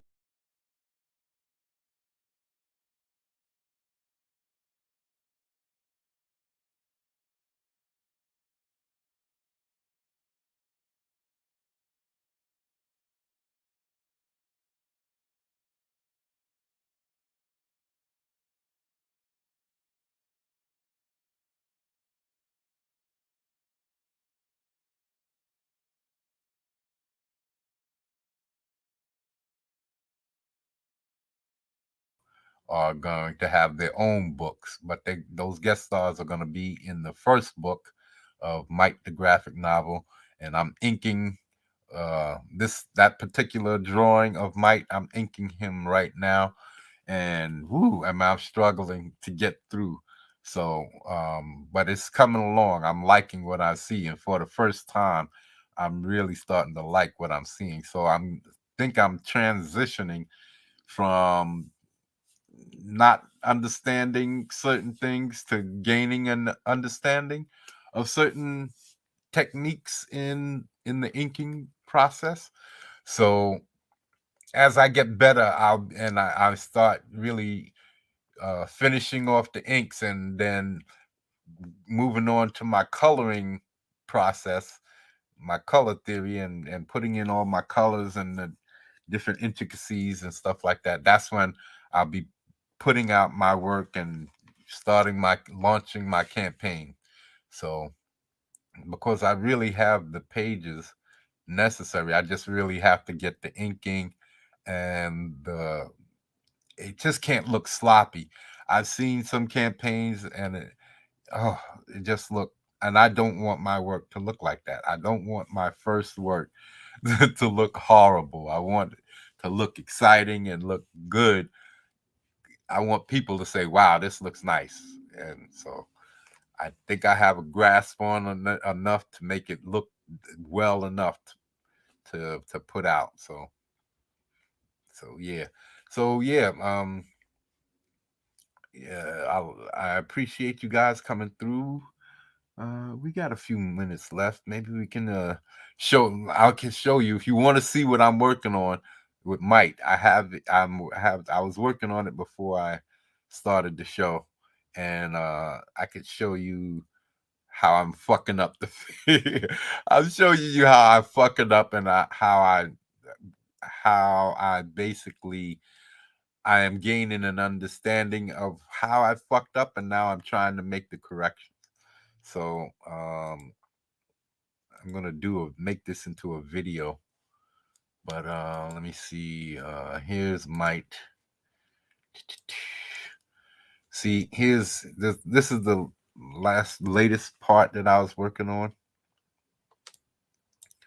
Okay, that's him. He doesn't have his cape yet, and actually, he's gonna have a strap right here, like a harness that goes around his shoulders, like as if like that joint that like as if he was carrying a shoulder holster. You know, they got that kind of strap harness that goes around over his shoulder, like what Captain America has. That like that. He's got that on him, right? I think I got it somewhere here. I just didn't get to the detail part so that I can I don't know where I got it. But anyway, that's his insignia. There it is, shoulder. Somewhere here. It's not far from here because I try to keep him all in one spot. every part that has to do with him. There's the straps right there. There it is. See? Here it is. So that's going to be going over his shoulders like that. So anyway, and meaning that's going to cover up some of what I'm doing right now. But also, you're going to be able to see some of that stuff revealed, like over here in the shoulder, right here. I'm covering that up right now, but that's okay.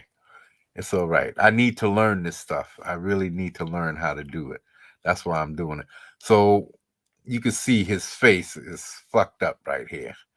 I just got all of the. Speaking of the planes of the face, that's why I'm glad I left this up, because the planes of the face in the Alex Ross paintings is exactly where I'm messing up right here. Is exactly what I'm messing up right here. So the inking part, you can see the cross hatching is kind of getting better. Couldn't get this part right for nothing. So, but it's starting to look good. But except the only part is I messed up with the planes of the face, and this started swelling up and looking all messed up. It's not like that in the original. It's not all. Let me see.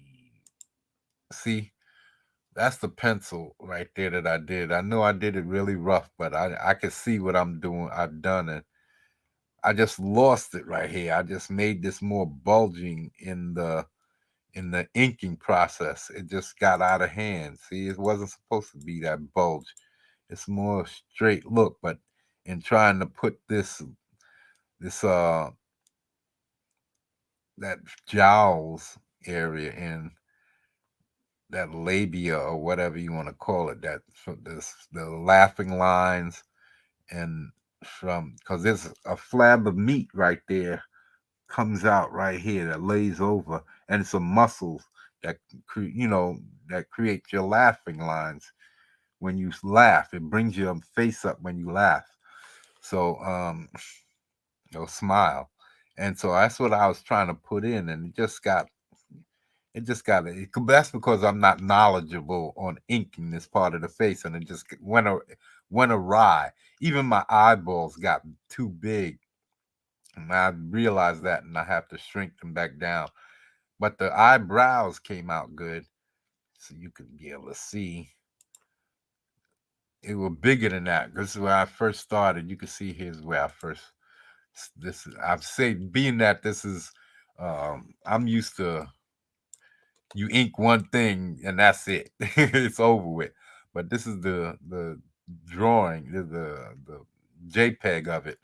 So this is what it looked like when I first put the lines in his face. So it didn't look that bad, because but once you start putting in all of the others, and I did it wrong. Somewhere along the line, I lost the planes of the face. It just got twisted and misconstrued.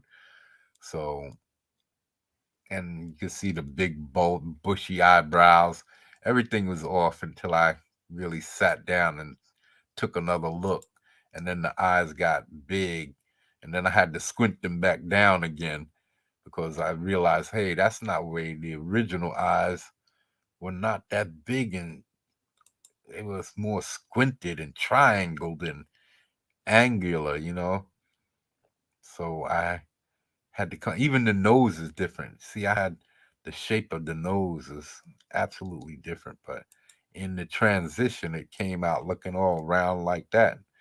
This way, it's more boxy, squared off, kind of. And the nostrils is kind of non-existent on this side. So I lost the shape. I lost the shape.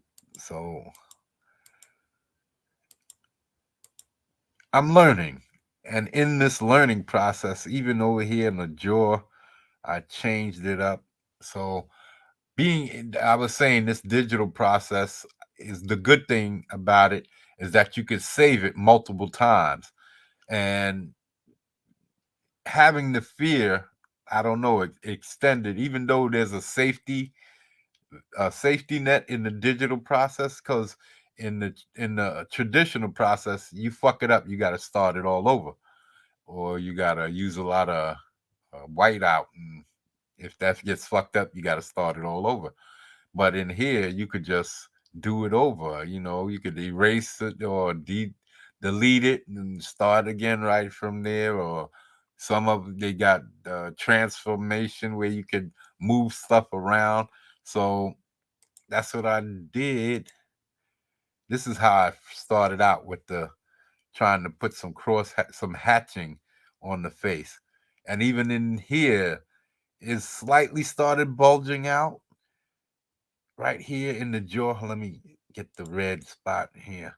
It started bulging out right here, but it still wasn't so pronounced. Yeah, it was. As I pulled back, yeah, it was.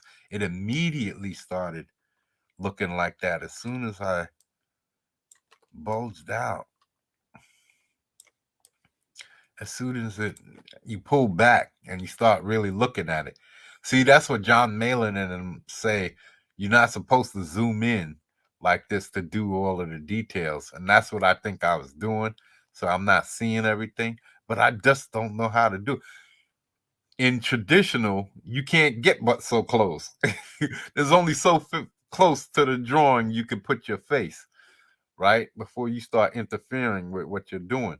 So, but in digital, you can really get your face all up in there, look all up his nose, and see what he's thinking. So, yeah, and I'm trying to just make it look good, man. I don't want my work to look sloppy or really haggard looking or cheap or like some amateur just came out of, even though it might be looking a little amateurish, but I think it's coming out pretty well for my first attempt. Well, not my first because I've inked some of the others, but I'm changing it every time I do something, another drawing. I see something that I can do a little bit different because the faces aren't all in the same position. They're not and they're not getting the same treatment. And I might have to go back and change some things. So I'm finding myself finding more of a technique that I will be carrying forward as I continue to do things. I'm not nothing is written in stone because right now I'm really learning. I'm teaching myself how to find the lines that I'm supposed to put on the face in order to create these gradients and these effects, the out of the dark and into the light type of things. Because that's what this is. It's about creating the contrast between light and dark. And I don't want to just create the outline and then color everything. I don't want to create what they call the holding line, the border line around the outside, and then just color everything else without putting any what they call spotting the blacks. It's not racist. It's the technical term used to indicate uh putting your blacks in, seeing where they belong and putting them in. And so I'm struggling a little bit with that. So here's the abdominal area, right? And being that this is the first one I did, right? I did only a rough, quick scribbling of that abdominal area, right? And it's went a little something like this. So this area is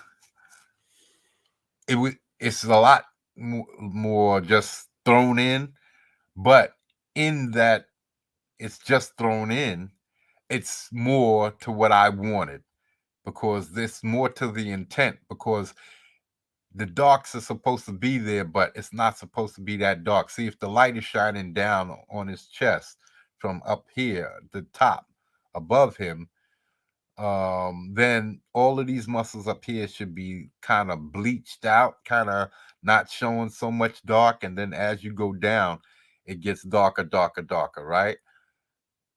Because it's kind of like being going into the shade, sort of. So that's the effect that I, even though it's really haphazard and it's really scratchy looking, that's more the effect that I was trying to achieve when I put scribbled it in this quickly, and then I went and tried to put in the make it look perfect, and it just really it threw the whole thing off, and now it just looks horrible. It just looks like this. Yeah, it's just, I don't know. It's just wrong, and I no matter what I see, I couldn't get it to look right. It just wasn't looking right. I've just been staring at this for like 2 days, trying to figure out what I'm doing wrong, and then I finally pulled this one in, and I said, okay, that's why I save it multiple times because I don't. Some of them, the old ones I save just in case I mess up, I could start it over and see where I started from. And in seeing where I started from, I'm recognizing that this is a gradation to into the darkness. There's all light up here, and then this one gets slightly darker, and this one gets more darker, and then down here it's like all dark except for this very little bit here up at the top. Because right here would be the belly button, and that's where you would have the real dark right in here, and then down here would be more like that pooch area, like what women call their fupa. And so that would be there right above the junk, right? So right there you wouldn't really need that central definition in indentation or yeah, indentation. So you wouldn't need that dark part. So that could stay open like this. So this is what I should have created. So now I got to go back with this. I got to go back and redo all of this. So after I finish, because I'm already running over 6 minutes. So uh, after this, I'm gonna go back in there. I'm gonna straighten this up. Well, I already started fixing the face, and I could show you that right in here. Now this is the first one, and this is the second one. This is no, this is the fix. This is the fix. Hold on. Yeah, this is the first one that I did where I just put the lines in without the cross hatching. This is the hatching, and this is the hatching with the cross hatching. You see?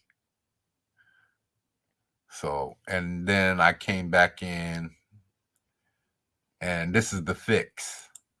This is the fix. I kind of got rid of all of it. I went back to before the cross hatching came in, and I just went back in and I tried to straighten out the face itself where I was made the mistake. Those planes of the face, I made a mistake. See, this should come around right here into the face. Where's my pen?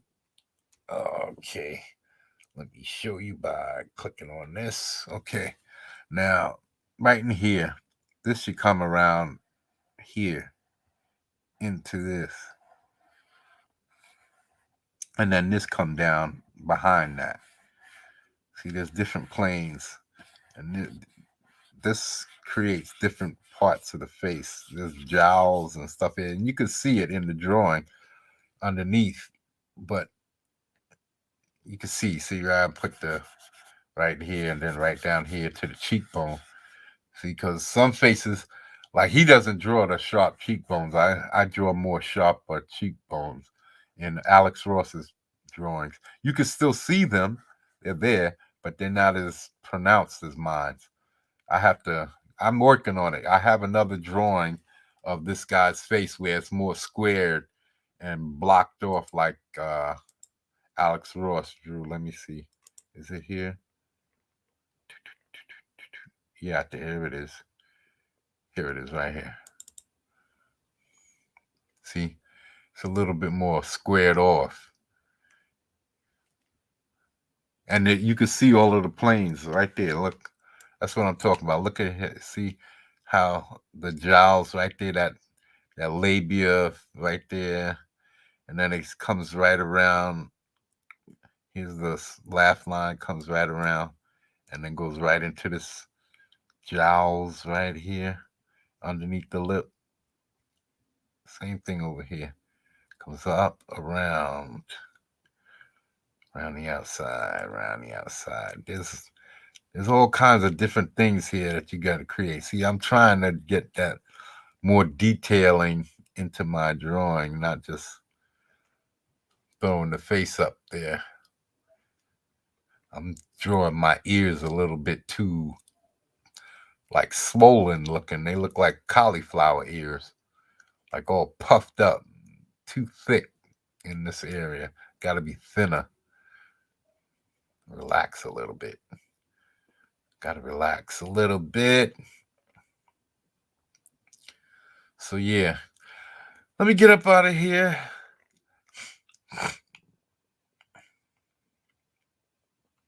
See, I don't know if I want his face more squared like this or more elongated like that. I like them both. They're different styles. But once I get stuck in, once I show it, I gotta stay consistent. I can't keep jumping all over back and forth. Tell you the truth, I think this guy's more muscular.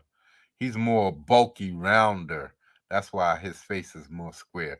So I think I'm gonna keep his face more like this because I'm trying to keep him kind of muscular but not as bulky. Kind of a leaner bulk. There's a difference. I know that's kind of a oxymoron, but there's a difference. And you'll see when I finish getting this done. That's two of the bad guys back there. So we're working on it. It's gonna be finished. We're gonna try and get this finished. So it's gonna be one cover, and then we have another cover that we're working on, and and and then we're working on the panels. There's some panel stuff that we're working on, a fight scene. So yeah, let's get up out of here. 3 hours, 2 hours and 12 minutes. That's good enough. Let's get up on out of here. Thanks for coming through. Please, if you like the content, subscribe, like, comment, share, do all that. You do that YouTube thing. Do what you YouTube do, and help us grow the channel. I see somebody subscribed, and we up to 16 subscribers now. So I appreciate whoever subscribed, and I appreciate you guys coming through. I'm going to try to be here every Sunday, and I'm going to try to do some more videos. I'm going to try to do some more live streams because I'm going to be doing some cartoon stuff, and I'm going to try to do the cartoons live where I do the reviews. I'm going to try and plan them out so that I could do the reviews live on a live stream at nighttime. So I'm going to alternate my nights between this channel, the Goddamned Comics, and I'm Monstrositus X. So this is the Goddam. Welcome to the Goddam. and that's the pit over there. So I got my monster side and my creative godling side. That's my name on PlayStation. I'm the godling. So, and it's also beneficial for being creative in the goddom. So I'm drawing a character now. Let me share. Let me show you before I leave, real quick, really quick before I leave. I'm drawing a character in this painterly style, more painterly style. And he's gonna represent me as the Godling and Jay DeLille. That's who I am. That's me, the artist, the creator, writer, drawing, illustrator, penciler, inker, colorer, everything about Might and all of the other characters, the Might universe. We're gonna have okay, let me find this character. He's oh yeah, he's right here. He's right here. I put him right up front. I haven't finished him yet. I have to get back to this guy. I was too busy working on other stuff, but this is the painterly style which I was talking about. If you look at the face, you can see it's the jowls. You can see all of that little details coming in there just from a quick painting. This is just a pencil and eraser in digital art. Pencil and eraser. That's it. That's all. And this isn't even 100% finished because I haven't really put in the eyes or finished the teeth and gotten the face all worked out. But you see, I started putting in the ears and you can see the glow. Look like there's light shining through his ears. But yeah, I did this during the video, and just to show, I did this really quick. I can achieve this in about a half an hour. I did this, so it's just that I got to get back to it. And I was talking about how I did his whole chest, but I forgot to save it, and now I have to go back and do it all over again. So that's the benefits and the disadvantages. If you forget to save, you lose everything you worked on. And in traditional, what you work on is already saved, so you can don't have to worrying about deleting it or losing it or because it got corrupted or whatever. So that was the reason why I was showing this. So this is going to be my icon or my avatar for my channel, for the Goddamn channel, Goddamn Comics. He's going to be my face, just like I have the Dark Bat for my videos. I'm going to have him representing me I'm gonna put a mustache on him and little goatee because that's what I look like. I have my little thin goatee. It's not thin. It's like it's shaved. It's shaved so that it's not. It's like a buzz cut. It's not really stubble. It's stubble. Yeah, that's it's intentional stubble. So yeah, uh, that's gonna be him. I had all of the stuff floating around behind him, and just forgot to I forgot to save it. So I got to come back in and do that all over because I'm working on like 12 other characters right now. I got to finish off some of my bad guys, and I got to finish off. Uh, I got to finish off some of my inks, and I got to get busy on some more colors. I got to get because I haven't even come up with some of the colored palettes of some of my characters, so I got to get all of that done. But it's not necessary. I just got to work on the guys who's going to be in the campaign, who's going to be available for the campaign, and that's these guys got to be finished. These two guys. Well, I'm finished. No, I'm not finished him, but I'm almost finished him. I got to come up with a color palette for him. I'm almost finished him. Uh, I got to get all of his arms displayed in a way that they look right when I display them because they can't all look like they're coming out of the same spot.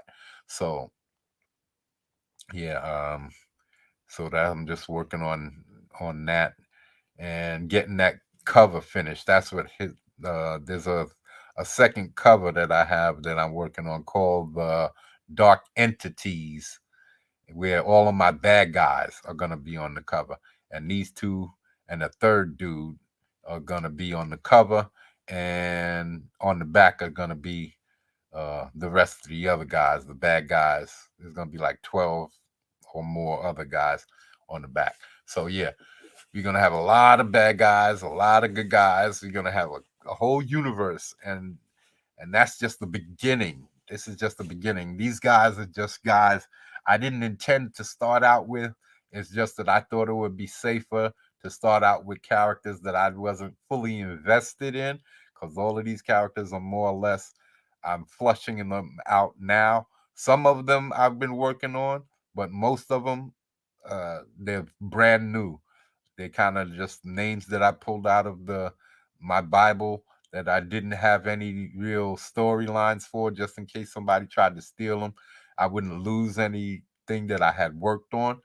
uh, for the years out of my life, like Blackmail or Mega. I've been working on those since I was 18, 19, something like that. So to have one of those characters stolen would be really heart wrenching. So that's why I said I'm going to bring all of these characters that I don't really know and that I'm just start creating them right now. And then I'm create this universe, and then I'll bring in my favorite characters later on. But the problem is, as I'm creating them, I'm falling in love with them.